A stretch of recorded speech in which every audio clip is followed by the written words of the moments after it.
신앙인으로 살아가면서 신앙을 지킨다는 것은 결코 쉽지는 않습니다.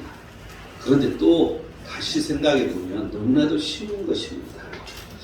우리는 늘 살아가면서 신앙의 위기를 겪을 때가 많이 있습니다. 그런데 그 위기를 이기면 늘 하나님의 복이 오는 것이죠. 뿐만 아니라 내가 크게 성장했다는 걸 깨달을 수가 있습니다. 위기가 오면 올수록 우리 신앙이 성장한다는 이 공식이 있다는 것을 여러분 기억하시기 바랍니다. 그런데 우리는 그러한 위기 속에 어떻게 살아가야 할 것인지, 이 신앙의 위기, 이러한 위기가 올 때는 어떠한 대처를 해야 할 것인지, 요즘에 이제 우리가 그동안 2년 이상 선교를 못하고 있다가 이 선교를 이렇게 다시 시작하니까 많은 위기가 옵니다. 그래서 여러 가지로 영적 싸움이랄지 이런 것도 너무나도 극심하게 이루어지는 걸 볼 수 있고, 뿐만 아니라 여기 새로 이렇게 오는 사람들 너무나도 또 말도 안 듣고, 그래서 이거 내가 선교를 해야 되느냐 말아야 되느냐 할 정도로 너무나도 질서가 없고 어지럽고, 그래서 아주 이 어려움을 많이 겪습니다. 뿐만 아니라 또한 이 선교사님하고 컨택하는 이러한 문제에 있어서도 그렇게 모든 것들이 쉽게 되지가 않습니다. 이런 모든 것들은 위기인 것이죠. 이런 위기를 어떻게 대처할 것인가. 우리는 이러한 것을 이기지 못하면 그냥 분노하고 망합니다. 그럼 망하는 것이죠. 그런데 이런 위기를 어떻게 우리는 대처해야 할 것인가 늘 생각을 해야 됩니다. 그래서 그러한 위기를 이겨낼 수 있는 어떠한 공식들이 내 머릿속에서 말씀으로 바로 스쳐가야 되는 거죠. 그래서 내가 어떻게 대처할까? 이게 생각나야 됩니다. 이 신앙의 위기가 오면 어떻게 우리는 해야 할까? 신앙의 위기가 오면 어떻게 하시겠습니까? 첫째 8절을 보면 다니엘은 뜻을 정하여 왕의 음식과 그가 마시는 포도주로 자기를 더럽히지 아니하리라 하고, 첫 번째는 뜻을 정하라는 것이죠. 그러한 위기가 왔을 때 내가 어떻게 하겠다 이러한 결심, 이러한 뜻을 정해야 된다는 것입니다. 버릴 것은 버리고 나를 내려놓지 아니하면 결단하기는 결코 어렵습니다. 지금 이 다니엘의 입장에서는 뜻을 정한다는 이 자체부터도 쉬운 게 아니죠. 자기들이 어떻게 뽑혀서 그 궁궐에 들어왔는데, 그런데 거기서 쫓겨나는 일이 있으면 모든 것들이, 자기 인생 모든 것들이 끝나는 순간입니다. 그런데 그러한 어려움 속에, 그러한 두려움 속에 그는 뜻을 정하는 것을 볼 수가 있습니다. 왜 뜻을 정했다고요? 자기를 더럽히지 않게 하기 위해서, 자신을 이 신앙으로부터 지키기 위해서, 자신을 말씀으로부터 지키기 위해서 그는 뜻을 정하는 것을 볼 수 있습니다. 이 자신을 더럽히지 않기 위해서 우리는 무엇을 분별하고 살아가야 하는 것일까? 레위기 10장 10절은 거룩하고 속된 것을 분별하여 부정하고 부정한 것을 분별하고, 여러분 이 말씀은, 이 구약 성경의 말씀은 거룩하고 속된 것을 분별하는 거였어요. 그래서 그게 정결의식인데 그게 부정하고 정한 것을 분별하는 거였습니다. 여러분 이 시대에 와서 우리에게도 마찬가지입니다. 거룩하고 속된 것을 구별할 줄 알아야 돼. 형식적으로 음식을 먹는 이러한 일이 아니라 이 세상의 그러한 속된 것과 하나님의 말씀의 거룩한 것을 분명하게 우리의 삶 속에서 구별할 수 있어야 된다는 것입니다. 또한 하나님 보시기에 부정한 것, 말씀에서 늘 어긋난 것들이 이 세상에는 너무나도 많이 있습니다. 그런데 그게 무엇인지를 분별할 수 있어야 된다는 거죠. 그래서 우리는 정한 것에 속해야 되고 거룩한 것에 속해야 된다는 것을 알 수가 있습니다. 레위기 11장 44절은 내가 거룩하니 너희도 몸을 구별하여 거룩하게 하고, 그리고 스스로 더럽히지 말라고 말하는데 몸을 구별하는 거죠. 내 몸을 구별하라는 것입니다. 그래서 몸을 구별하여서 거룩하게 하는 게 중요하다는 것입니다. 이 과거, 이 구약 시대는 늘 내 몸을 구별해서 이 거룩하게 하는 것은 이런 외래적인, 형식적인 그런 의미가 강했습니다. 그런데 지금 이 시대에 와서 내 몸을 구별하는 것은 내가 성령으로 충만해 있는 걸 말하죠. 그래서 이 세상 사람들 속된 거, 이 세상의 지식에 충만해 있는 것이 아니라 하나님의 영으로 충만해. 그런데 진리의 영이기 때문에 그 말씀이 늘 우리를 따라다녀야 되는 것이죠. 여러분, 이렇게 내 몸이 그렇게 움직이고 있는 것인가?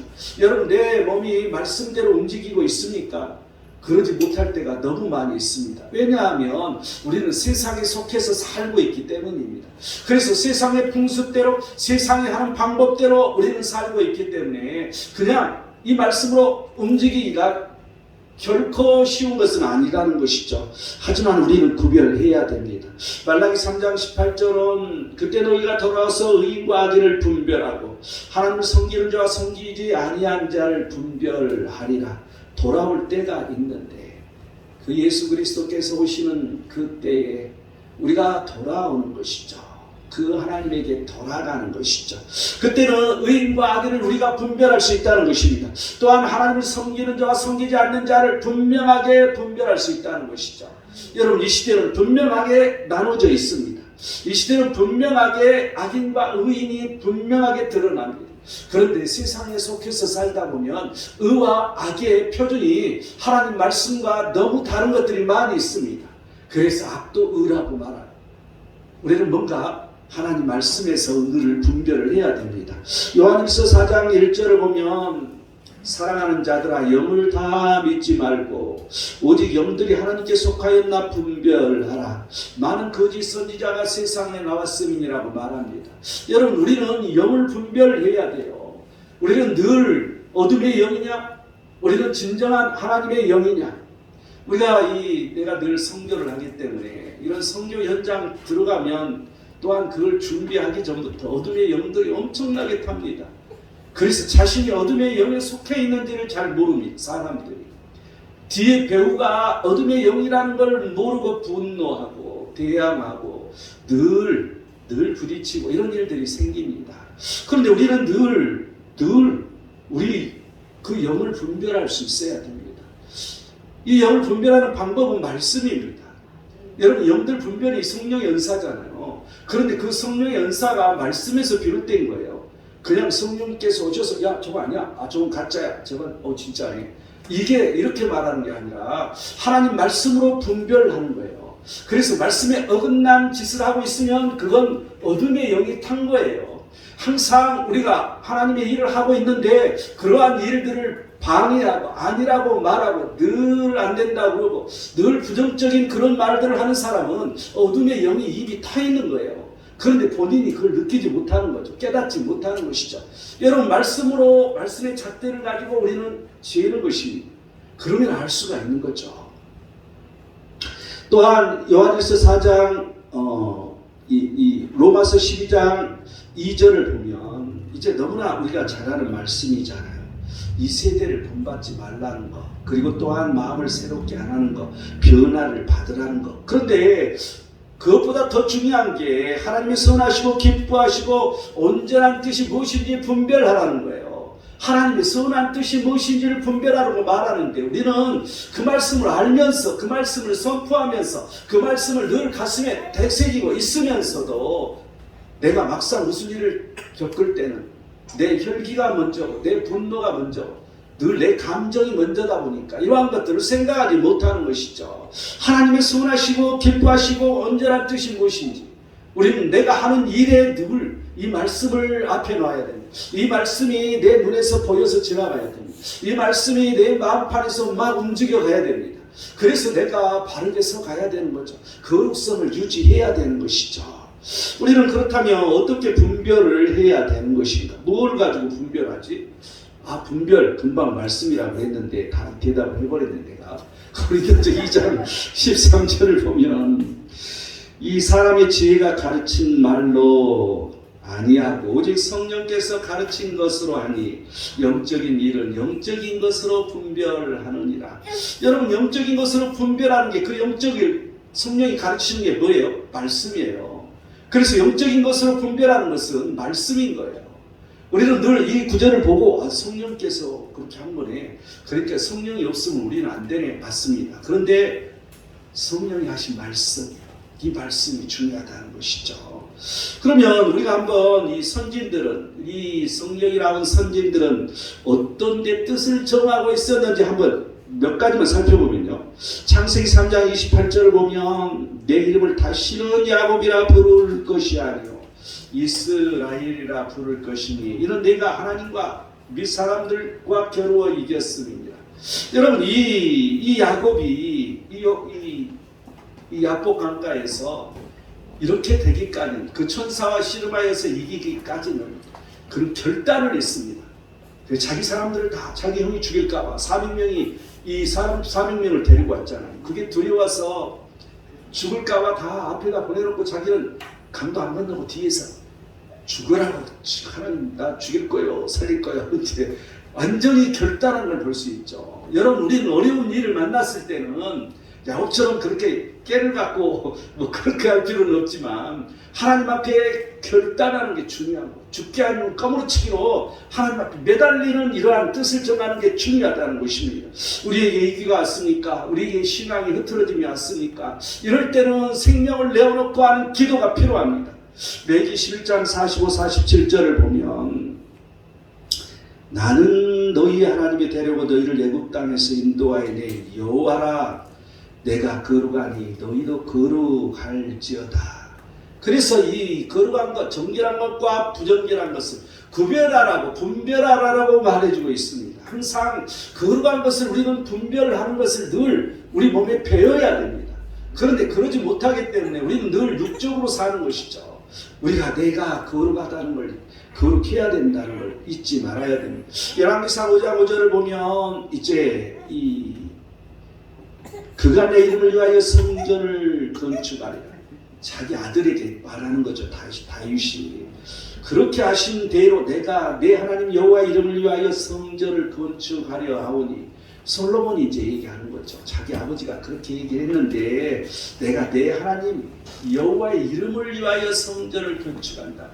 여러분 이 성전을 건축한다는 게 뭡니까? 지금 이 시대에는 성전 건축은 첫째 자신을 세우는 거예요.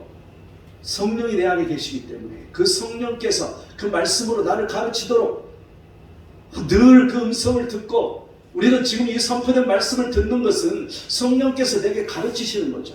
내가 어떻게 받아들이냐, 내가 어떤 감동이 있느냐, 이건 성령이 내게 임하는 거예요. 그래서 나를 자라가게 하는 거예요. 내가 성장하게 하는 게 성전 건축인 것이죠. 여러분 늘 그냥 건물만 짓는 게 성전 건축은 아니라는 거예요. 물론 두 번째는 교회를 건축하는 것도 이 성전 건축에 해당되는 거죠. 그런데 내가 항상 그 성령으로 세워지는 것, 말씀으로 점점점 성장하는 것, 그리고 또한 그러한 사람이 모여서 수가 많아지면 이 교회가 확장돼야 되잖아요. 그렇기 때문에 교회를 건축할 수밖에 없는 거죠. 여러분 이 의미를 우리는 늘 기억해야 됩니다. 시편 119편 106절은 주의 의로운 규례들을 지키기로 맹세하고 굳게 정하였나니, 여러분 우리는 말씀을 지키기로 맹세해야 돼요. 여러분 맹세해 본 일이 있습니까? 내가 하나님 말씀을 정말 무슨 일이 있어도 지키겠습니다 이렇게 맹세한 사람 있어요? 정미 전도사만 맹세했나요? 다른 사람 하나도 맹세한 적이 없구나. 여러분 분명하게 우리는 그러한 마음을 가지고 있어야지 그 말씀이 지켜지는 거죠. 그런데 그런 생각도 않고 결심도 안 하면 말씀이 지켜져요? 안 지켜지지. 항상 우리는 말씀에서 떠나 있는 거야. 그냥 우리는 늘 이러한 지키기로 결단하는 게 필요한 거죠. 시편 119편 115절을 보면 너희 행악자들이여 나를 떠날지어다. 나는 내 하나님의 계명들을 지키리로다. 행악자들, 여러분이 행악자들과 단절하는 것을 말해주고 있습니다. 여러분 악을 행하는 자들하고 자꾸 어울리면 안 돼요. 그러면 내가 점점 그 속에 빠져서 같이 되는 거죠. 그런데 그런다고 이 세상에 살면서 이런 사업 파트너를 알지 저기 악을 행한 줄 알면서도 어쩔 수 없는 경우도 있잖아요. 그런데 그러한 것들은 버릴 수는 없어요. 사업을 해야 되기 때문에. 그런데 그들의 정신과 또한 그들의 사상과 그들이 가지고 있는 사고관과 이런 것들을 나눌 필요는 없다는 것이죠. 이러한 것들을 접촉하지 말라는 거예요. 우리는 이 의미를 잘 알아야 돼요. 이 행악자들과 단절하는 게 중요한 거예요. 에스겔서 13장 14절을 보면 여호와께서 이르시되 내가 여러 나라들로 쫓아내어 흩어버릴 이스라엘 자손이 거기서 이같이 부정한 떡을 먹으리라 하시기로 내가 말하되 주 여호와여 나는 영혼을 더럽힌 일이 없었나이다. 영혼을 더럽힌 일이 없었다고 여러분 자신있게 말할 수 있습니까? 내 영혼이 더럽히지 않도록 결심하는 게 중요한 거죠. 뜻을 정하는 게 중요해. 이 에스겔은 그러한 이 뜻을 정하고 살았다는 걸 볼 수 있죠. 여러분 우리는 내 영혼이 더럽히지 않도록 내 영이 뿐만 아니라 내 정신이 이 세상에 오염돼서 더럽혀지지 않도록 우리는 그러한 이 뜻을 정하는 게 중요합니다. 사도행전 10장 14절 16절을 보면 베드로가 이르되 주여 그럴 수 없나이다. 속되고 깨끗하지 아니한 것은 내가 결코 먹지 아니하였나이다. 여러분 베드로 결심은 대단한 것입니다. 그런데 그건 예수 그리스도께서 오심으로 사라졌던 이제는 이제 없어져야 할 거야. 이건 음식법이었기 때문에 이 의식법은 그리고 의식주 여기에 대한 법은 폐지됐습니다. 예수 그리스도께서 오심으로 말미암아. 그런데 사람들은 그게 폐지되었다니까 그게 완전히 없어진 걸로 생각합니다. 그게 아니고요. 그 의식은 폐지됐지만 그 정신은 살아서 넘어오는 것이죠. 그래서 하나님께서 이 부정한 것, 속된 것 이런 것들을 분별하라는 거예요. 이 세상에 속된 것을 우리는 분별해야 된다는 것을 알 수 있습니다. 여러분 무언가 자신에게 압박이 왔을 때 먼저 영적으로 생각을 해야 됩니다. 신앙 위기가 아닐까? 항상 판단해 봐야 됩니다. 그럴 때마다 말씀 묵상을 많이 하고 말씀으로 돌아가야 됩니다. 말씀으로 사고하고 말씀으로 판단해야 됩니다. 그런데 그러한 일들은 내가 손해보는 일이 많은 거죠. 내가 이 위기를 이겨낼 수 없다고 보여지는 것이죠. 그래서 우리는 타협할 수밖에 없습니다. 그런데 그런 데서 돌이키라는 거야. 그런데 그 옆에서 늘 달콤한 말을 해준 사람들이 있어. 그런데 그런 사람들이 오히려 크리스찬이라는 사실입니다. 이런 달콤한 말에 빠져서 이 세상과 타협해서는 안 됩니다. 이 요한계시록 2장에서는 이세벨이라는 사람이 나오고 이세벨 여선지자라고 그들에게 미혹된 자들이라. 여러분 그들에게 미혹된 자들 이 세상과 타협해서 그냥 야 세상 방법대로 살아 예수님만 잘 믿으면 되지 이렇게 우리는 내 자신을 그냥 망쳐서는 안 된다는 것입니다. 만일 다니엘과 세 친구들이 이 세상에 타협을 했더라면 그들에게 놀라운 하나님의 역사는 일어나지 않았을 것입니다. 신앙의 위기가 오면 어떻게 하시겠습니까? 두 번째 8절 하반절 말씀을 보면 자기를 더럽히지 아니하도록 환관장에게 구하니. 여러분 두 번째는 구하라는 것입니다. 내 자신이 더럽히지 않도록 그냥 흘러간 대로 그냥 그렇게 되는 대로 나를 버려둘 게 아니라 그냥 가버릴 게 아니라 구해라는 것이죠. 그런데 여기서는 지금 누구에게 구했어요? 사람에게 구했죠. 사람에게 구했더니 어떻게 됐어요? 노라는 대답이 돌아왔죠. 여러분 우리는 누구에게 먼저 구해야 되겠어요? 항상 하나님에게 먼저 구해야 되겠죠. 이 하나님이 다니엘로 하여금 환관장에게 은혜와 긍휼을 얻게 하신지라. 여러분 이 하나님에게 구하는 일들이 있었을 때는 이미 그들에게 긍휼이 베풀어질 마음을 가져오게 만드는 거죠. 그래서 우리는 늘 먼저 하나님에게 구하고 그리고 나서 사람에게 구할 때 그들이 마음이 조금씩 열릴 수밖에 없다는 거죠.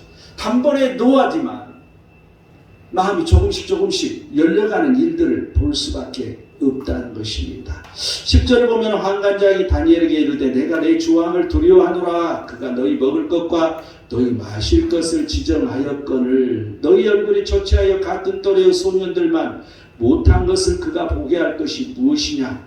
그렇게 되면 너희 때문에 내 머리가 왕 앞에서 잇태롭게 되리라 하니라. 여러분 자기 자신도 어렵지 않습니까? 그러니까 다니엘이 노하는 장면이잖아요. 노할 수밖에 없습니다. 우리는 누구에게 구해야 할까요? 누가복음 4장 38절은 예수님에게 구하는 걸 볼 수 있습니다. 또한 열왕기상 13장 6절은 왕이 하나님의 사람에게 구하는 걸 볼 수 있습니다. 여러분 이 의미를 잘 생각해야 돼요. 항상 우리는 하나님에게 구해야 되는 거죠. 우리가 예수 그리스도 그 안에 거하여서 하나님 앞에 구하는 게 당연한 거죠. 그런데 우리는 또한 그러한 일을 위해서 이 주의 종에게 구하는 것, 또 하나님의 사람들에게 구하는 것도 중요합니다. 합심하여 중보기도 하는 거죠. 이 신앙이 해가 되는 일이 발생했을 때는 항상 먼저 문제를 놓고 하나님께 구해야 할 것입니다. 하나님께만 구해야 하는 것이 아니라 이후에 해당 사람들에게 담대히 말을 건네야 할 것입니다. 그런데 그런 일이 있기 전에 이 하나님의 사람들, 이 주의 종부터 시작해서 이 사람들에게 늘 구하는 은혜가 우리에게 있어야 됩니다. 왜냐하면 이러한 것을 구했을 때 이제 이루어지지 않았지 않습니까? 그런데 내가 구함으로 말미암아 내게 믿음이 들어오기 때문에 내가 결단할 수 있는 그런 능력이 생기는 것이죠. 그래서 내가 구하고 또한 이 하나님의 사람들에게도 구하고 그리고 이제 정말 필요한 사람한테 구하는 거죠. 그게 노가 됐다 할지라도 내가 또다시 대처할 수 있는 능력이 생긴다는 것이죠. 이 신앙 위기가 오면 어떻게 하시겠습니까? 마지막 세 번째 11절을 보면 환관장이 다니엘과 하나냐와 미사엘과 아사랴를 감독하게 한 자에게 다니엘이 말하되 청하오니 당신의 종들을 열흘 동안 시험하여 채식을 주어 먹게 하고 물을 주어 마시게 한 후에 여러분 이건 아주 위험한 짓이었습니다. 이 세 번째는 믿음의 시험인 거죠. 자기 믿음을 가지고 한번 해보는 거야. 시험이지 않습니다. 자기 스스로 시험을 돌리고 있는 것이죠. 그런데 이러한 일은 쉽지가 않지 않습니까? 하나님께 구하는 일이 있었기 때문에 믿음이 생긴 거죠. 하나님께 구하는 일이 있었기 때문에 그에게 담대함이 생겨서 이런 일을 할 수 있는 것이죠. 이러한 시험이 가져다 주는 것은 이러한 시험이 무엇을 가져다 주는 것일까? 시편 26편 7절을 보면 여호와의 나를 살피시고 시험하사 내 뜻과 내 양심을 단련하소서. 여러분 이러한 시험을 통해서 이 자기의 양심이 단련된다는 거죠. 자기의 뜻이 하나님의 뜻으로 가까이 갈수록 단련된다는 것입니다. 또한 시편 66편 10절을 보면 우리를 단련하기를 은을 단련한 것 같이 하였다고. 여러분 은을 단련한 것처럼 내가 단련된다는 것입니다. 이사야서 28장 16절을 보면 기초돌이 된다. 귀하고 견고한 기초돌이라. 여러분 우리가 늘 믿음이 성장하여서 교회의 기초가 되고 신앙의 기초가 되고 믿음의 기초가 되는 그런 일이 생긴다는 것이죠. 또한 오늘 13절을 보면 당신 앞에서 우리 얼굴과 왕의 음식을 먹는 소년들의 얼굴을 비교하여 보아서 당신이 보는 대로 종들에게 행하소서 하니. 여러분 이 담대함이 생기는 거예요. 우리는 늘 이러한 믿음의 시험을 통해서 이겨냈을 때는 늘 어떤 일에도 담대함이 생기는 것이죠. 어느 권사님이 며칠 전에 오셔가지고 우리가 그 선교 가서 늘 전도할 때 참 쉽지가 않잖아요. 외국인들에게 전도하는데 외국인들에게 문을 두드려서 말도 안 통하는데 그들에게 전도문을 내밀고 전도하는 건 쉽지 않았다는 거죠. 그런데 그러다 보니까 담대함이 생겼다는 거예요. 그래서 지금 이제 그 보험 하는 것을 하고 있는데 그게 얼마나 내게 도움이 되는지 모르겠다고. 담대함이 생겨가지고 어디 가서나 이렇게 되더래 그게. 그래서 그게 큰 도움이 됐다고 말하는 걸 들었습니다. 레위기 17장 10절은 나 여호와는 심장을 살피며 폐부를 시험하고 각각 그의 행위와 그의 행실대로 보응하리니. 항상 우리의 행위를 보시는 하나님, 또한 우리 행실대로 보응해 주시는 하나님, 우리가 어떻게 하느냐에 따라서 하나님도 어떻게 보답을 해주느냐 이게 결정된다는 것입니다. 우리의 믿음이 커서 우리가 담대하게 내 자신을 희생시키고 하나님 앞에 나아가는 자는 죽이지 않는다는 것이죠. 살리신다는 것이죠. 여러분 이러한 의미를 잘 되새겨 보시기 바랍니다. 이러한 믿음의 시험의 결과는 이제 14, 15, 16절처럼 정말 이제 그대로 원대로 그 하나님의 말씀대로 행하는 그런 일이 벌어졌다는 것을 우리는 알 수 있습니다. 창세기 1장 29장 29, 30절을 보면 하나님께서 말씀을 하시니까 말씀 그대로 되는 걸 볼 수 있어요. 항상 하나님의 말씀대로 그대로 되는 역사가 우리의 믿음을 통해서 이루어진다는 것이죠. 하나님이 말씀만 하시면 그대로 되는 거야. 그런데 우리 믿음을 보시고 하나님은 말씀하신다는 것입니다. 신명기 8장 3절은 너를 낮추시며 너를 줄이게 하시며 또 너를 알지 못하며 내 조상들도 알지 못하던 만나를 내게 먹이시던 것은 사람의 떡으로만 사는 것이 아니라고.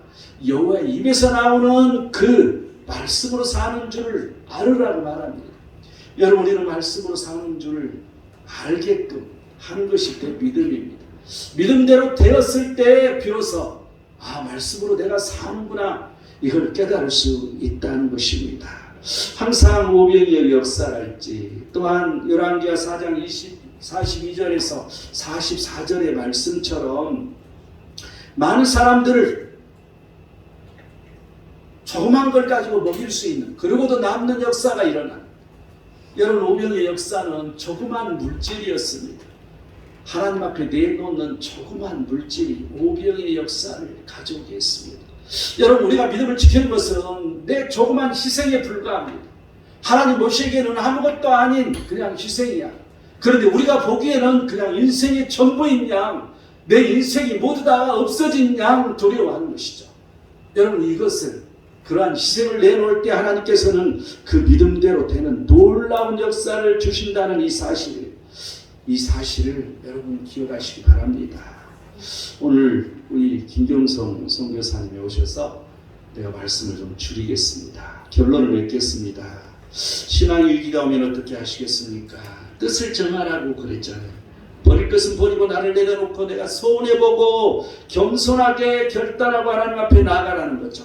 또한 하나님께 구하라는 것입니다. 나를 더럽히지 않도록 나를 거룩함으로 분별하여서 구하라는 것입니다. 또한 믿음의 시험, 자신을 위하여 빠르지 않고 행실대로 보응하시는 하나님을 바라보라는 것입니다. 여러분, 이 자신을 위하여 빠른 자들에게는 하나님께서 반드시 바람과 같이 날려버리겠다고 하시는 말씀을 우리는 여러 군데에서 이 성경에서 볼 수 있는데, 특히 학개서 1장 9절을 보면요, 너희가 많은 것을 받았으나 도리어 적었고 너희가 그것을 집으로 가져갔으나 내가 불어버렸느니라. 나 만군의 여호와가 말하노라.